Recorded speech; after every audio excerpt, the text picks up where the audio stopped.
បើសិនជាការចងចាំរបស់យើងមានបញ្ហាចុះខ្សោយ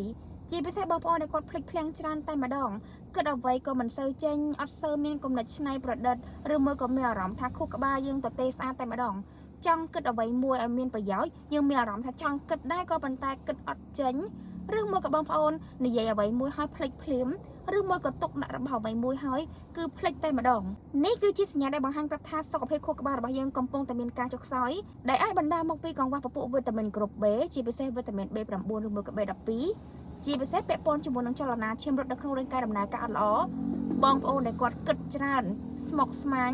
ឬមួយក៏បងប្អូនដែលគាត់ធ្វើការងារផ្សេងការណាដែលយើងប្រើប្រាស់ខួរក្បាលរបស់យើងខ្លាំងពេកទៅបើជាអាចធ្វើឲ្យខួរក្បាលរបស់យើងមានបញ្ហាឬមួយក៏ stress កាន់តែខ្លាំងមានសម្ពាធកាន់តែខ្លាំងទៅជាមានអារម្មណ៍ថាខ្លួនឯងភ្លេចច្រើនលើសដាំទៅវិញអញ្ចឹងបើសិនជាបងប្អូនទាំងអស់គ្នាកំពុងតែមានអាការៈបែបហ្នឹងមនុស្សមួយចំនួនទៀតគឺអាចលាយឡំជាមួយនឹងបញ្ហាឈឺក្បាលក្តៅក្បាលស្ពឹកក្បាលឬមួយក៏បងប្អូនមួយចំនួនទៀតគឺមានអារម្មណ៍មួម៉ៅឆេវឆាវខ្លាំងតែម្ដងអ្នកទាំងអស់គ្នាគឺអាចញ៉ាំជាមួយនឹង Nutrition Nature Brand Booster និង Nutrition Nature Omega 3 Mini បុក D3